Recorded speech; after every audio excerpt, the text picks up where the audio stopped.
In this video, I'll be discussing with you the concept of elasticity of demand. मैंने पहले demand की videos बना ली हुई है। अगर आपने अभी तक डिमांड की वीडियोस चेकआउट नहीं की तो पहले डिमांड का वीडियोस देख लो, मैंने डिस्क्रिप्शन बॉक्स में उसका लिंक स्पेसिफाई कर दिया।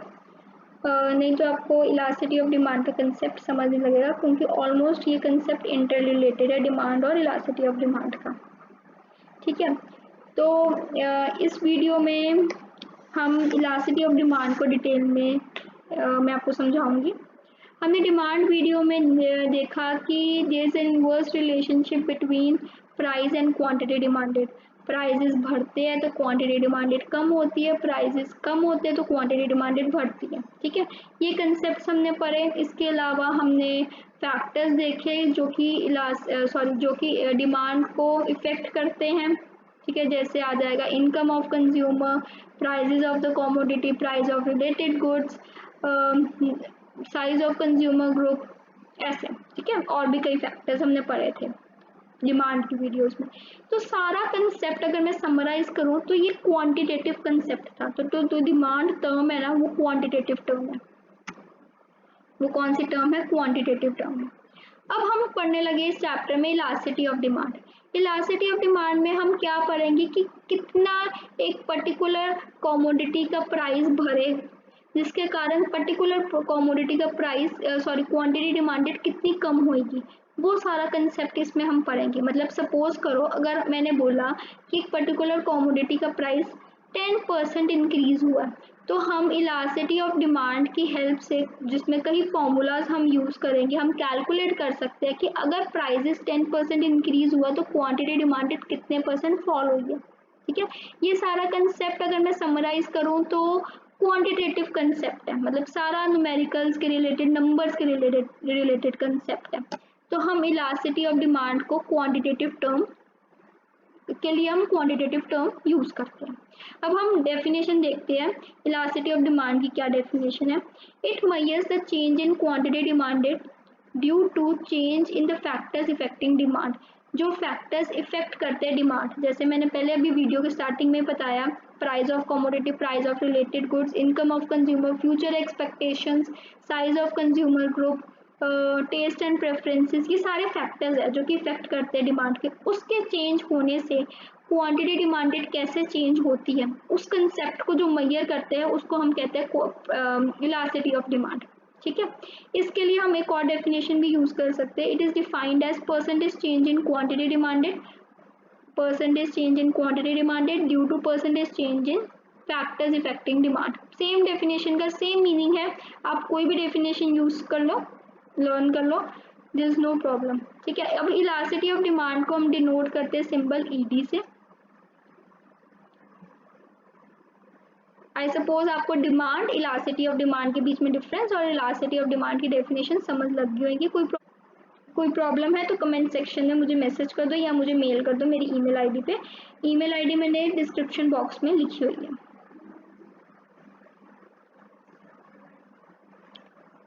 अब हम पढ़ेंगे types of elasticity of demand. कई टाइप्स की होती है इलास्टिसिटी ऑफ डिमांड। एक है प्राइस इलास्टिसिटी ऑफ डिमांड, एक है इनकम इलास्टिसिटी ऑफ डिमांड, एक है क्रॉस इलास्टिसिटी ऑफ डिमांड। हम तीनों को डिटेल में डिस्कस करेंगे। देखो, अब price elasticity of demand first type है। तो जो हमने इलास्टिसिटी ऑफ डिमांड में डेफिनेशन यूज़ की थी, सेम हम प्राइस इलास्टिसिटी ऑफ डिमांड में भी यूज़ करेंगे। बस इसमें क्या फ़र्क आएगा, वहाँ पे हम फैक्टर्स इफेक्टिंग डिमांड यूज़ करते थे, यहाँ पे हम प्राइस वर्ड यूज़ करेंगे। It measures the change in quantity demanded due to change in the price of commodity. Price of commodity के चेंज होने से जो क्वांटिटी डिमांडेड पे इफेक्ट आता है, उस इफेक्ट को हम क्या कहते हैं? Price elasticity of demand. इसके लिए हम एक और डेफिनेशन भी यूज़ कर सकते हैं, जैसे हमने इलास्टिसिटी ऑफ डिमांड के लिए यूज़ की थी, वैसे हम प्राइस इलास्टिसिटी ऑफ डिमांड के लिए भी यूज़ कर सकते हैं। It is defined as the percentage change in quantity demanded due to percentage change in price of the commodity. ठीक है, ये थोड़ा इलेबोरेट करके मैंने आपको एक्सप्लेन किया यहाँ पे। देखो, ये जो डेफिनेशन थी सेकंड वाली, इसके हेल्प से मैं मैथमेटिकल फॉर्म में आपको एक्सप्लेन कर सकती हूँ कि price elasticity of demand actually क्या स्टेट कर रहे हैं या इसका क्या फॉर्मूला है। देखो, हमने बोला it is defined as percentage change in quantity demanded. हम कैलकुलेट क्या कर रहे हैं? Price elasticity of demand. Basic हमें इलास्टिसिटी ऑफ डिमांड को कैलकुलेट करें। इलास्टिसिटी ऑफ डिमांड ईडी से रिप्रेजेंट होता है, तो हमने लिखा है ED is equal to percentage change in QD, quantity demanded, due to मतलब divided by percentage change in price of the commodity divided by percentage change in price P. ठीक है, अब आपको पता है आपने 10th तक परसेंटेज चैप्टर पढ़ा ही होगा, तो अगर हमने इन दोनों टर्म्स को इलैबोरेट करना है तो हम इस तरीके से इसको लिख सकते हैं। ठीक है, बस मैंने 100 दोनों टर्म्स में न्यूमरेटर डिनोमिनेटर से कैंसिल कर दिया और इसको सिंप्लीफाइड फॉर्म में लिख दिया ऐसे। अब आप देखोगे कि ऊपर तो मैंने नेगेटिव साइन का यूज़ नहीं किया, बट एंड पे मैंने आंसर जब निकाला तो मैंने नेगेटिव साइन का यूज़ किया। ये क्या रिप्रेजेंट कर रहा है? देखो, हमें डिमांड चैप्टर में हमने स्टडी किया था कि प्राइस और क्वांटिटी डिमांडेड का नेगेटिव रिलेशनशिप है, इसीलिए प्राइस इलास्टिसिटी ऑफ डिमांड अगर हम स्टडी करेंगे तो उसके फॉर्मूला में भी नेगेटिव साइन आएगा। तो ये मैंने नेगेटिव साइन इसीलिए लिखा है यहाँ पे। अगला है income elasticity of demand. Income elasticity of demand में क्या आएगा? सेम डेफिनेशन है, घबराने की कोई ज़रूरत नहीं है। जैसे वहाँ पे हमने फैक्टर्स इफेक्टिंग डिमांड यूज़ किया था, यहाँ पे हम बस इनकम यूज़ कर लेंगे। देखो, it measures the change in quantity demanded due to change in income of consumer. जब इनकम ऑफ कंज्यूमर चेंज होती है उसके कारण क्वांटिटी डिमांडेड पे जो इफेक्ट आता है उसको कहते हैं इनकम इलास्टिसिटी ऑफ डिमांड। इसके लिए हम डेफिनेशन ये भी यूज़ कर सकते हैं, it is defined as percentage change in quantity demanded due to percentage change in income of the consumer. ठीक है, अब इसके लिए मैंने आपको मतलब इस डेफिनेशन के लिए मैंने मैथमेटिकल फॉर्मेट में नहीं एक्सप्लेन किया। आई सपोज कि अगर आपको ऊपर वाला कंसेप्ट समझ लग गया है, ये वाला प्राइस इलास्टिसिटी ऑफ डिमांड का मैथमेटिकल फॉर्मेट, तो इनकम इलास्टिसिटी ऑफ डिमांड का भी आप निकाल सकते हो। बस यहाँ पे क्या आएगा, डिनोमिनेटर में आ जाएगा परसेंटेज चेंज इन वाई, मतलब वाई क्या रिप्रेजेंट करता है? इनकम को। बाकी सब कुछ सेम आएगा, बस इसमें है आपको पता है इनकम और क्वांटिटी डिमांडेड का पॉजिटिव रिलेशन है, तो एंड पे प्लस का साइन आएगा। अगर तब भी कोई प्रॉब्लम है मेरे को ईमेल आईडी पे मैसेज कर दो, मैं आपको नोट्स इसके सेंड कर दूँगी। नेक्स्ट है cross elasticity of demand. Cross elasticity of demand क्या स्टेट करता है? It measures the change in quantity demanded due to change in price of related goods. जब रिलेटेड गुड्स का प्राइस, जो हमने डिमांड चैप्टर में पढ़ा था, दो रिलेटेड गुड्स है, एक है सब्स्टिट्यूट गुड्स, एक है कॉम्प्लीमेंट्री गुड्स। ठीक है, उसका प्राइस जब चेंज होता है तो क्वांटिटी डिमांडेड पे क्या फर्क आता है, तो उस कंसेप्ट को हम क्या बोलते हैं? Cross elasticity of demand. या इसके लिए हम ये भी डेफिनेशन कर सकते हैं, बोल सकते हैं, it is defined as percentage change in quantity demanded due to percentage change in price of the related goods। ठीक है, कोई भी डेफिनेशन कर लो, कोई हार्ड एंड फास्ट रूल नहीं है, कोई ऊपर वाली करनी है नीचे वाली करनी है, जो आपको इजी लग रही है वो वाली डेफिनेशन कर लो। अब इसका थोड़ा मैथमेटिकल फॉर्मेट थोड़ा सा अलग है, थोड़ा कॉम्प्लिकेटेड है, इसीलिए मैंने इसको स्पेसिफाई किया वीडियो में। देखो, हमने क्या निकालना है? Cross elasticity of demand. Basically हम इलास्टिसिटी ऑफ डिमांड कैलकुलेट करने लगे हैं, जो कि रिप्रेजेंट करता है ईडी से। तो ED is equal to percentage change in quantity demanded of good X, क्योंकि हमने बोला रिलेटेड गुड्स आता है सब्स्टिट्यूट या कॉम्प्लीमेंट्री, तो हमने दो गुड्स इसमें लेके चलनी है। Percentage change in quantity demanded of good X divided by percentage change in price of good Y. ठीक है, अब आपको पता है मैथमेटिकल फॉर्म परसेंटेज चैप्टर में इसको आपको सॉल्व करना आता है, तो आप सिंप्लीफाइड फॉर्म में लिख सकते हो। हमने न्यूमिनेटर में गुड एक्स लिया है, तो क्वांटिटी डिमांडेड के साथ हम गुड एक्स लिखेंगे, और प्राइजेस में हमने गुड वाई लिया है, तो हम प्राइजेस डिनोमिनेटर में जो हमने प्राइजेस लिए वहाँ पे हम वाई यूज़ करेंगे टर्म्स। 100 कैंसिल कर देंगे, सिंप्लीफाइड फॉर्म इसकी ये आ जाएगी। ठीक है, तो इसका फॉर्मूला ये ड्राइव हो गया। आई सपोज आपको ये टर्म्स अभी अच्छी तरीके से क्लियर हो गई होंगी, कोई प्रॉब्लम नहीं होगी। अब हम प्राइस इलास्टिसिटी ऑफ डिमांड की डिग्रीज डिटेल में पढ़ेंगे। पहला है perfectly elastic demand. Perfectly elastic demand, देखो ये डायग्राम इसकी मैंने बनाई हुई है।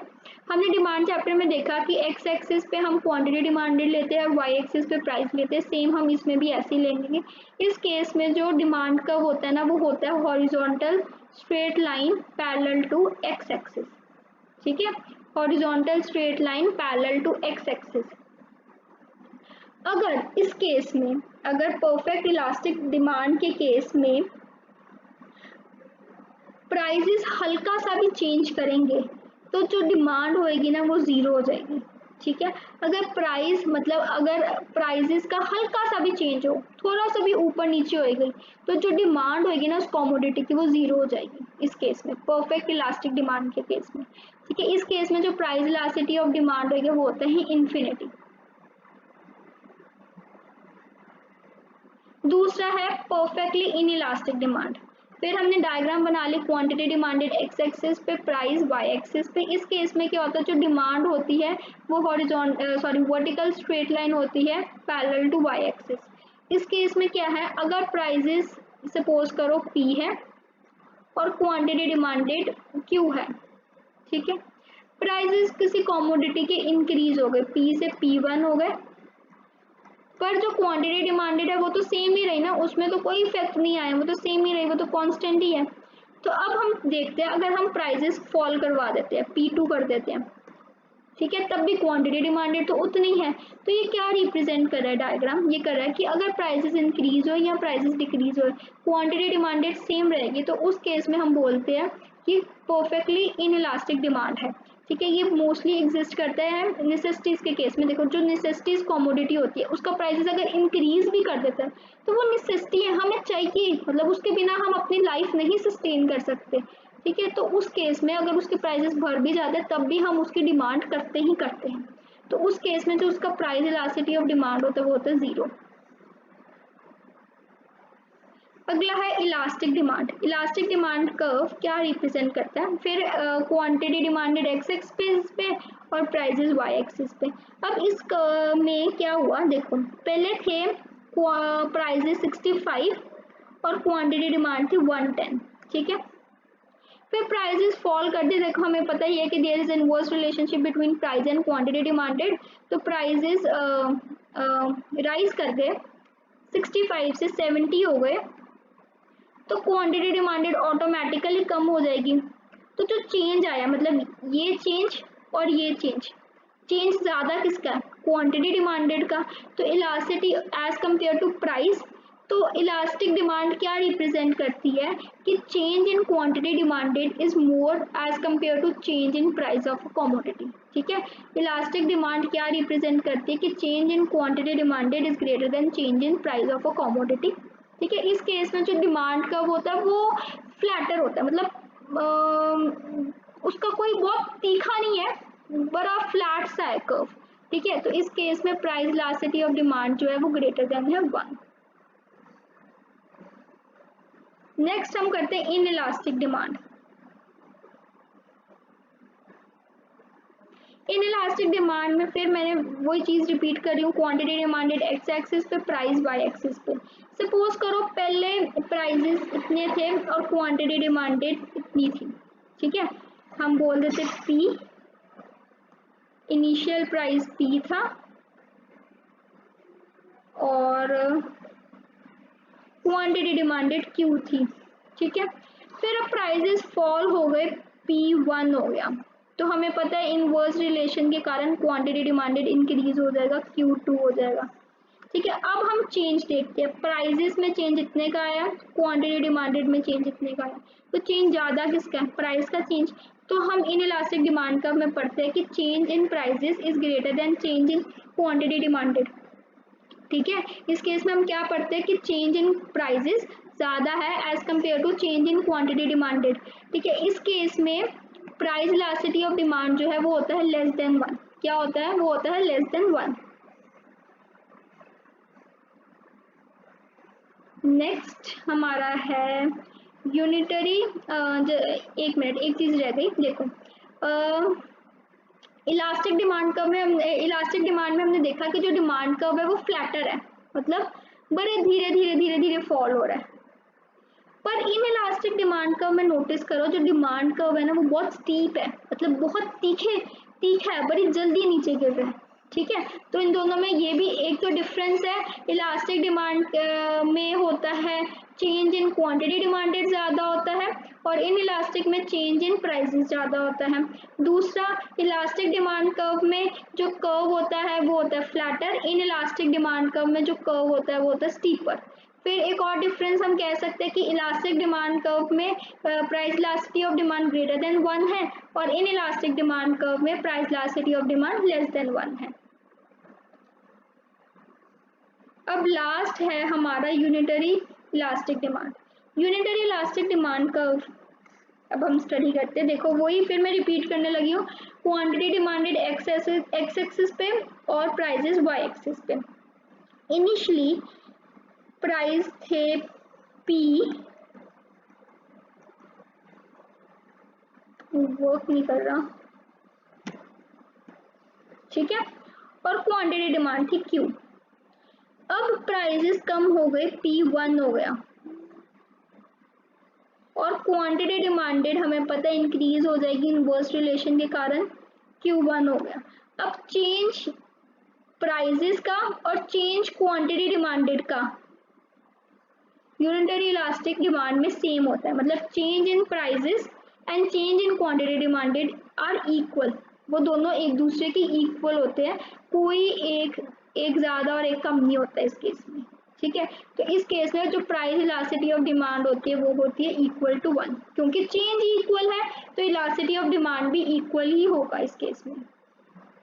एक बार मैं दोबारा से थोड़ा सा ओवरव्यू दे देती हूँ हमने अभी तक क्या किया है।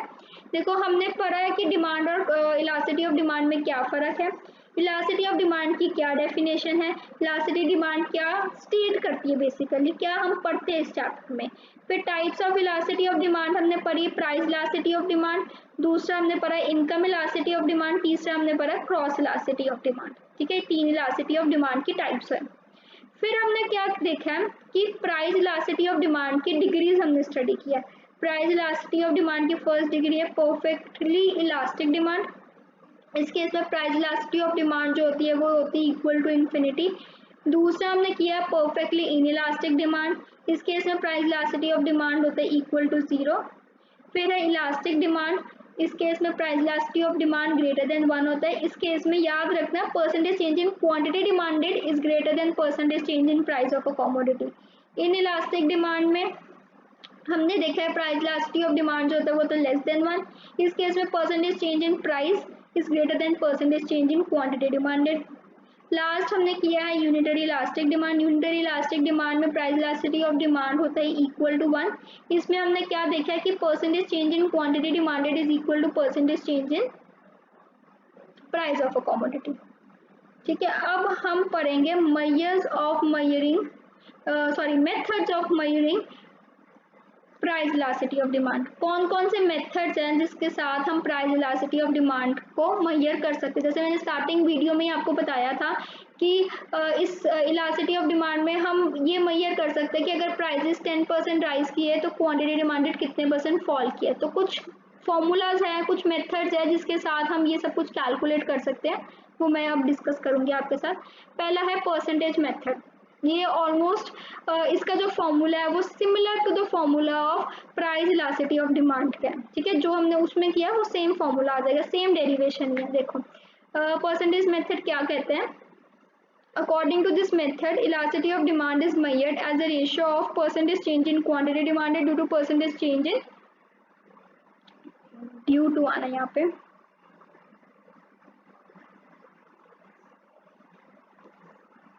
एक मिनट बस,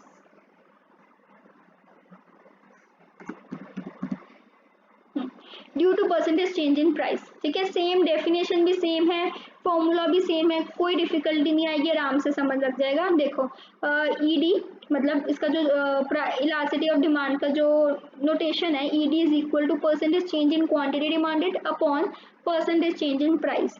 हमने न्यूमरेटर को जब हमने इलेबोरेट किया तो ये चीज़ आ गई और डिनोमिनेटर को जब हमने सॉल्व किया तो नीचे वाली चीज़ आ गई, 100 कैंसिल हो गया, क्रॉस मल्टीप्लाई किया तो एंड पे हमारा ये फॉर्मूला बन गया। हमें पता है कि प्राइस और क्वांटिटी डिमांडेड का इनवर्स रिलेशनशिप होता है, तो हमने यहाँ पे नेगेटिव साइन इसलिए ही लगाया है, ठीक है। इस फॉर्मूले की हेल्प से हम न्यूमेरिकल सॉल्व करेंगे, इस फॉर्मूले की हेल्प से बेसिकली न्यूमेरिकल सॉल्व होता है और पता चलता है हमें कि कितना % अगर प्राइस इंक्रीज हुआ तो कितना % क्वांटिटी डिमांडेड में फॉल आएगा। अगला मेथड कौन सा है मेजर करने का, इलास्टिसिटी ऑफ डिमांड को। देखो अगला मेथड है total expenditure method. According to this method, the elasticity of demand is calculated using the relationship between P and T. P stands for price and T stands for total expenditure. इसका क्या मतलब हुआ? इस method के according price elasticity of demand calculate होती है with the help of the relationship that exist between price and total expenditure. जो total expenditure और प्राइस के बीच में जो रिलेशनशिप होता है उसे इलास्टिसिटी ऑफ डिमांड कैलकुलेट कर सकते हैं इस मेथड के अकॉर्डिंग। तो हम देखते हैं कैसे हम कैलकुलेट कर सकते हैं इस मेथड के according elasticity of demand. First case है जैसे प्राइसेस राइज करें या प्राइसेस फॉल करें, टोटल एक्सपेंडिचर जो होएगा वो कांस्टेंट रहेगा, वो चेंज नहीं होगा। तो उस केस में इलास्टिसिटी ऑफ डिमांड जो होएगा वो होएगी इक्वल टू 1। ठीक है, प्राइसेस राइज करें या प्राइस फॉल करें, टोटल एक्सपेंडिचर कांस्टेंट रहेगा, वो होगा कांस्टेंट, और इलास्टिसिटी ऑफ डिमांड जो होगी वो होगी इक्वल टू 1। तो मैंने इसको समझाने के लिए एक एग्जांपल लिया। देखो प्राइसेस इनिशियली 1 थे तो टोटल एक्सपेंडिचर 10 थी। जब प्राइसेस इंक्रीज हो गए 1 से 2 हो गए तब भी टोटल एक्सपेंडिचर 10 ही रही, मतलब प्राइसेस के राइज होने से टोटल एक्सपेंडिचर वो ही रही। तो केस 1 आएगा जो भी हमने डिस्कस किया। सो इलास्टिसिटी ऑफ डिमांड इस केस में इक्वल टू 1 हो जाएगा। सपोज करो यहाँ पे होता पहले प्राइस होते 2 और टोटल एक्सपेंडिचर होती 10। दोबारा प्राइस जो होता है वो फॉल हो जाते हैं, 1 से 2 हो गए और टोटल एक्सपेंडिचर फिर भी 10 ही रहती। देखो इस केस में प्राइसेस क्या हो रहे हैं, फॉल हो रहे हैं, टोटल एक्सपेंडिचर उतनी है, तो प्राइस इलास्टिसिटी ऑफ डिमांड इस केस में भी इक्वल टू 1 होगी। ठीक है, अगला केस हम लेते हैं जब प्राइसेस राइज करते हैं तो टोटल एक्सपेंडिचर फॉल कर जाता है, तब इलास्टिसिटी ऑफ डिमांड जो होगी वो होगी ग्रेटर देन 1। या प्राइसेस फॉल कर जाए और टोटल एक्सपेंडिचर इंक्रीज हो जाए तब भी इलास्टिसिटी ऑफ डिमांड होगी ग्रेटर देन 1। इसका क्या मतलब, जब इनवर्स रिलेशनशिप होए प्राइस और टोटल एक्सपेंडिचर के बीच में तो इलास्टिसिटी ऑफ डिमांड जो होएगी वो ग्रेटर देन 1 होएगी। इसको फिर मैंने एक एग्जांपल की हेल्प से एक्सप्लेन किया। पहले प्राइस थे 1, टोटल एक्सपेंडिचर हो गई 20। जब प्राइसेस इंक्रीज हो गए 1 से 2, टोटल एक्सपेंडिचर फॉल हो गया, 20 से 10 हो गया, मतलब प्राइसेस के राइज होने से टोटल एक्सपेंडिचर कम हो रहा है, तो इलास्टिसिटी ऑफ डिमांड क्या हो गया, ग्रेटर देन 1, क्योंकि यहाँ पे इनवर्स रिलेशनशिप है। अब लास्ट केस में है कि प्राइसेस इंक्रीज हो रहे हैं तो टोटल एक्सपेंडिचर भी इंक्रीज हो रहा है, तो elasticity of demand less than 1 होगी। या जब प्राइसेस फॉल कर जाए और टोटल एक्सपेंडिचर भी फॉल कर जाए तो इलास्टिसिटी ऑफ डिमांड होगी लेस देन 1। क्या मतलब हुआ कि जब प्राइस और टोटल एक्सपेंडिचर के बीच में पॉजिटिव रिलेशनशिप है तो इलास्टिसिटी ऑफ डिमांड जो होगी वो लेस देन 1 होगी। इसको एग्जांपल की हेल्प से समझते हैं। पहले प्राइस थे 1, टोटल एक्सपेंडिचर थी 10। जब प्राइसेस इंक्रीज हो गए 1 से 2, टोटल एक्सपेंडिचर भी इंक्रीज हो गया 10 से 20, तो इलास्टिसिटी ऑफ डिमांड है लेस देन 1, क्योंकि यहाँ पे डायरेक्ट रिलेशनशिप है प्राइस और टोटल एक्सपेंडिचर का। ठीक है, इसको ही हम एक डायग्राम की हेल्प में से भी समझा सकते हैं। देखो इस डायग्राम में मैंने एक्स एक्सिस पे टोटल एक्सपेंडिचर और वाई एक्सिस पे प्राइस लिया। इनिशियली हम देख रहे हैं कि प्राइस और टोटल एक्सपेंडिचर के बीच में इनवर्स रिलेशनशिप है, जिसके कारण जो कर्व है वो डाउनवर्ड स्लोपिंग है। अब इनवर्स रिलेशन का केस कौन सा आता है, केस 2। इनवर्स रिलेशन का केस 2, इस केस में इलास्टिसिटी ऑफ डिमांड क्या थी, लेस देन 1, तो इसीलिए मैंने यहाँ पे लिखा है लेस देन 1। फिर अब प्राइसेस राइज करें या फॉल करें, टोटल एक्सपेंडिचर हम देख रहे हैं डायग्राम में कांस्टेंट है, सेम है। ठीक है, ये कौन सा केस आता है, केस 1। तो ये वाला केस अगर एग्जिस्ट करेगा तो इलास्टिसिटी ऑफ डिमांड क्या होगी, इक्वल टू 1। इसीलिए यहाँ पे मैंने लिखा है कि इसके अगर ऐसे की डायग्राम बने तो elasticity of demand equal to 1 होगी। लास्ट केस क्या हम देख रहे हैं कि प्राइस और टोटल एक्सपेंडिचर के बीच में पॉजिटिव रिलेशनशिप है और जो कर्व है वो अपवर्ड स्लोपिंग है। अपवर्ड स्लोपिंग है तो ये केस कौन सा आता है, 3। अब इस केस में इलास्टिसिटी ऑफ डिमांड क्या थी, लेस देन 1, इसीलिए यहाँ पे मैंने लिखा है लेस देन 1। ठीक है, अब मैं एक समराइज कर देती हूँ ये क्या बेसिकली ये मेथड क्या स्टेट करता है। वो कहता है कि प्राइजेस राइज करें या फॉल करें, टोटल एक्सपेंडिचर जब कांस्टेंट रहेगा तो price elasticity of demand equal to 1 होगी। जब प्राइजेस और टोटल एक्सपेंडिचर के बीच में इनवर्स रिलेशनशिप होएगा तो elasticity of demand greater than 1 होएगी। जब प्राइजेस एंड टोटल एक्सपेंडिचर के बीच में डायरेक्ट रिलेशनशिप होगा तो price elasticity of demand less than 1 होएगी। ठीक है, आप जब एक बार दोबारा इसको गो थ्रू करोगे तो अपने आप भी अपनी एग्जांपल्स भी कोट कर सकते हैं, ज़रूरी नहीं है जो मैंने एग्जांपल्स कोट किए वही आपने यूज़ करनी है।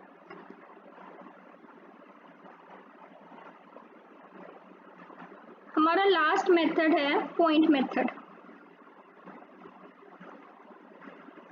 According to this method, elasticity of demand is calculated at a particular point on downward sloping demand curve. ठीक है, इस मेथड के हेल्प से हम इलास्टिसिटी ऑफ डिमांड एक पर्टिकुलर पॉइंट पे कैलकुलेट कर सकते हैं on the downward sloping demand curve. आपको पता है कि डिमांड कर्व डाउनवर्ड स्लोपिंग ही होता है क्योंकि because of the inverse relationship between price and quantity demanded, इसीलिए हमने यहाँ पे बोला है on the downward sloping demand curve. ठीक है, इसका फॉर्मूला क्या है, ED is equal to lower segment along the demand curve divided by upper segment along the demand curve. ठीक है, lower segment divided by upper segment. So इस method में हम elasticity of demand linear demand curve में भी calculate कर सकते हैं और नॉन लीनियर डिमांड कर्व में भी कैलकुलेट कर सकते हैं। एक्स एक्सिस पे जैसे मैंने इस पिक्चर में लिया है क्वांटिटी आ जाएगा और वाई एक्सिस पे प्राइसेस आ जाएगा। ठीक है, अब पॉइंट ए, ये पॉइंट ए मैं डिस्कस करने जा रही हूँ। ये पॉइंट ए है,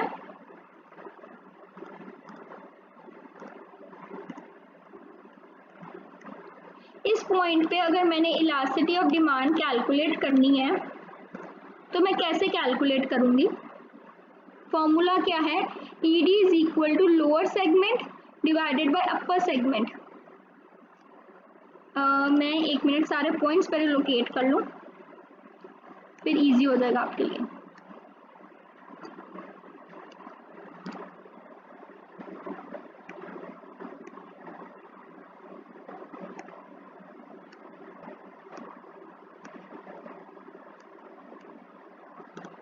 चलो अब करते हैं।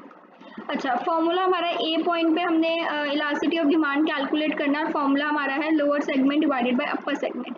अब लोअर सेगमेंट देखो, ए पॉइंट से लोअर क्या क्या चीज़ें आ रही है, ये सारा पार्ट लोअर है तो हम लिख सकते हैं ए ई डिवाइडेड बाय अपर सेगमेंट। अब ए से ऊपर क्या आ रहा है, ए से ऊपर तो कुछ नहीं आ रहा, डिवाइडेड बाय 0, तो समथिंग डिवाइडेड बाय 0 होता है इन्फिनिटी, इसीलिए मैंने एट पॉइंट पे लिखा है at point A elasticity of demand is equal to 0। अब हम पॉइंट बी पे इलास्टिसिटी ऑफ डिमांड कैलकुलेट करेंगे। फॉर्मूला क्या है, lower segment divided by upper segment. अब बी से लोअर क्या आता है पार्ट, ये सारा पार्ट बी से लोअर आएगा तो क्या है, लिखेंगे हम B E divided by, B से ऊपर क्या आएगा, ये वाला पार्ट लिखेंगे A B divided by A B. अब ऊपर वाला पार्ट भरा है कि नीचे वाला पार्ट भरा है, ऑब्वियसली नीचे वाला एरिया ज़्यादा भरा है एज कम्पेयर टू ऊपर वाला, तो इस केस में इलास्टिसिटी ऑफ डिमांड, जब नीचे वाला पार्ट भरा है ऊपर वाला पार्ट छोटा है तो इलास्टिसिटी ऑफ डिमांड इस केस में हो जाएगी ग्रेटर देन 1।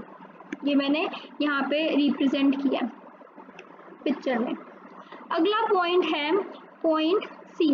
अब पॉइंट सी पे हमने जब इलास्टिसिटी ऑफ डिमांड कैलकुलेट करनी है फिर वही फॉर्मूला आएगा lower segment divided by upper segment. C से लोअर क्या आता है, ये वाला पोर्शन, तो हम क्या लिखेंगे, lower segment C E, sorry just a second, C E divided by upper segment. अब अपर में क्या आएगा, ये वाला पार्ट, मतलब सी से ऊपर ऊपर वाला पार्ट यहाँ तक, तो क्या लिखेंगे ए सी, ऊपर वाला और नीचे वाला पार्ट, दोनों इक्वल है, दोनों इक्वल है, इसी कारण से इस केस में इलास्टिसिटी ऑफ डिमांड हो जाती है इक्वल टू 1। अब हम करेंगे डी पॉइंट में। मैंने पिक्चर में डी ई पॉइंट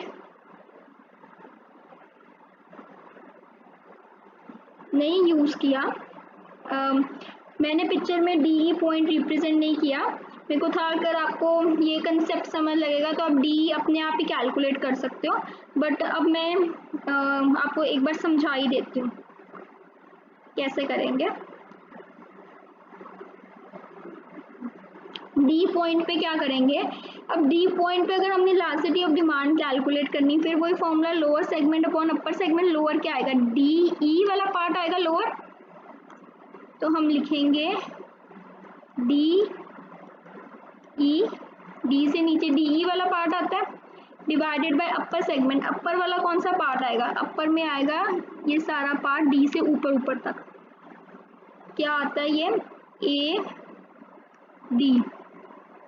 डी आता है, ठीक है। तो अब डिनोमिनेटर वाला पार्ट भरा है और न्यूमिनेटर वाला पार्ट छोटा है, तो इस केस में इलास्टिसिटी ऑफ डिमांड हो जाएगी लेस देन 1, ठीक है। तो इस केस में इलास्टिसिटी ऑफ डिमांड क्या होगी, लेस देन 1। ये बस मैंने इसीलिए सर्कल किया क्योंकि पिक्चर में मैंने स्पेसिफाई किया नहीं है, तो मैंने अब यहाँ पे एक्सप्लेन कर दिया आपको। नेक्स्ट हमने करना है ई पॉइंट पे इलास्टिसिटी ऑफ डिमांड अगर कैलकुलेट करनी है, फिर हम वही फॉर्मूला यूज करेंगे, upper segment sorry lower segment divided by upper segment.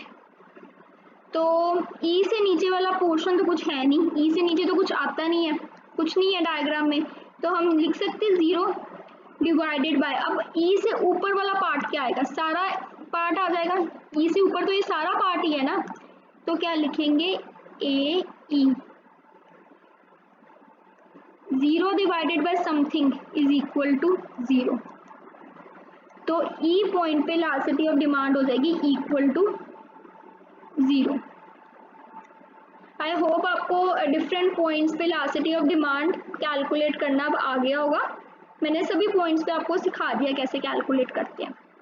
अब अगर हमारा डिमांड कर्व है नॉन लीनियर, अगर डिमांड कर्व है नॉन लीनियर तो इस केस में कैसी डायग्राम बनती है,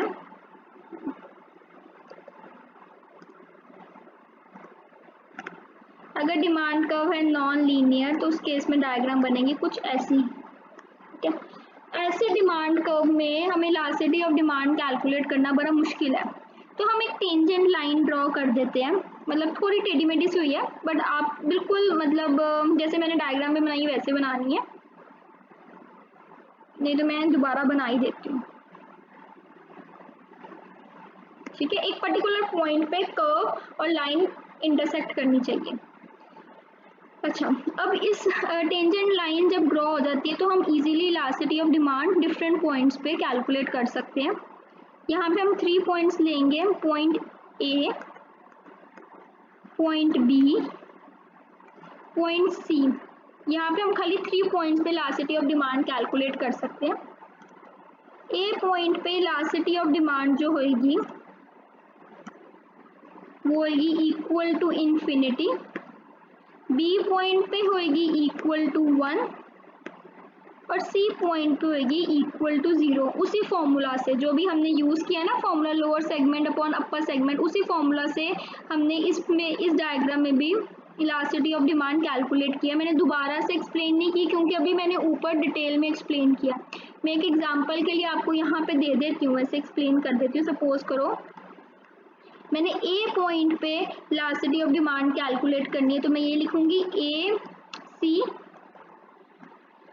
डिवाइडेड बाय 0, तो समथिंग डिवाइडेड बाय 0 क्या होता है, इन्फिनिटी। ऐसे अगर मैंने बी पॉइंट पे कैलकुलेट करनी है तो बी पॉइंट पे करनी है तो lower segment upon upper segment, lower क्या है बी सी डिवाइडेड बाय ए ई, ऊपर और नीचे वाला पोर्शन दोनों सेम है, ऊपर और नीचे का एरिया बिल्कुल सेम है, तो यहाँ पे इक्वल टू 1 आ जाएगा। अब अगर मैंने सी पॉइंट पे कैलकुलेट करनी है तो सी से नीचे तो कुछ है नहीं, तो 0 divided by A C AC सारा आएगा, 0 divided by AC is equal to 0, क्योंकि 0 divided by something is equal to 0। So ये हमने लास्ट मेथड भी डिस्कस कर लिया।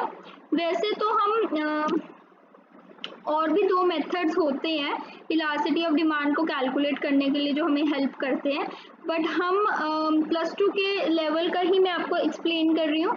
तो ये 3 मेथड्स हम +2 में स्टडी करते हैं। अगर आपको लगता है कि मैं बाकी 2 मेथड्स भी आपको एक्सप्लेन करूँ तो आप मुझे कमेंट सेक्शन में मेंशन कर दो, मैं उसके लिए एक सेपरेट वीडियो बना दूंगी। तो हम एक बार रिकॉल कर लेते हैं हमने क्या किया। Methods of measuring price elasticity of demand, 3 methods थे जिसे हम price elasticity of demand calculate कर सकते हैं। एक था परसेंटेज, दूसरा था टोटल एक्सपेंडिचर और तीसरा था पॉइंट मेथड। परसेंटेज मेथड में हम इलास्टिसिटी ऑफ डिमांड कैलकुलेट कर सकते हैं using the formula percentage change in quantity demanded due to percentage change in price.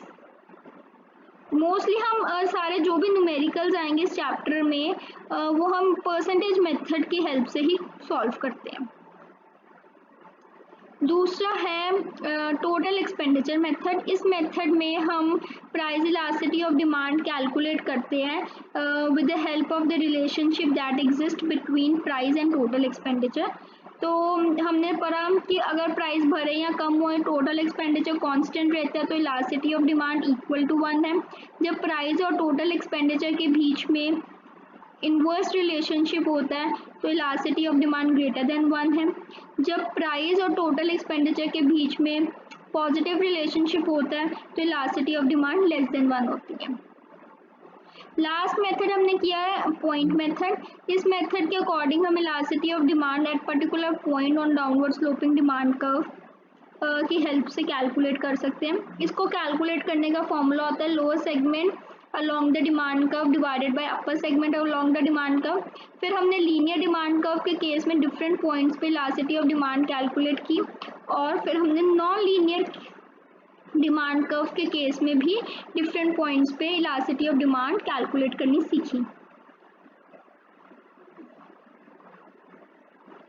That's all for this video. अगर आपको वीडियो पसंद आई, आपको सारे कंसेप्ट समझ लगे हैं, तो please click on the like button and subscribe button and share it among your friends.